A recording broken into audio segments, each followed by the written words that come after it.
ভাই এটা কার ক্ষেত? মাস্টার আবুল মামুর। এটা কি চুক্তি নিছো তুমি? চুক্তি নিছি। কয় টাকা দিব 500-600। এই আমার একটা ক্ষেত 500-600 টাকা দিলে পোষাইবো? কেমন নেবো কাম কম এখন? তাই হ্যাঁ কাজ কম এখন বইতাম নাকি? না এই তো বুদ্ধিমানের একটা কথা। হ্যাঁ হ্যাঁ, কাজ এখন কম, বইয়া থাকুন লাগে, বইসা থাকার চেয়ে কাম করা কাজ করা অনেক ভালো। ঠিক ঠিক কথা। হ্যাঁ এইভাবে করলে হারে হ্যাঁ মানে বইতার চেয়ে কাম করা ভালো। হ্যাঁ হ্যাঁ রোজ পহানাইলো।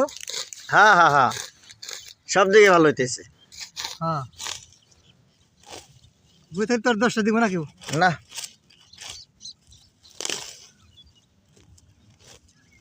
এই যে এইগুলো সাফ করা কষ্ট বেশি।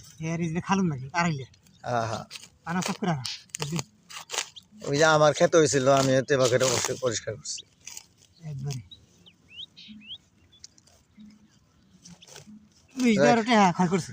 হ্যাঁ ভোরে কাজ করতেছো, হ্যাঁ রোদ পোহানো হয়, এক কিছুই হয়, ভালো তো হয় না, সমস্যা তো নাই।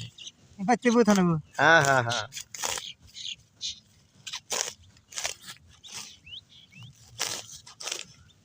এই গরু না খালুম নাকি তখন টান দিলে উঠবো চতুর্দিকে গাইডা গাইডা। টানা দিকে উঠবো ওই যে আড়াইলে না। হ্যাঁ খুব যাইরা জিনিস।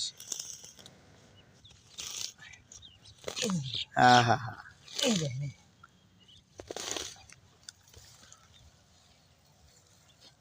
তাছাড়া উপায় নাই তো। না ওই নাই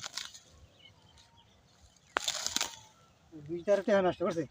হুম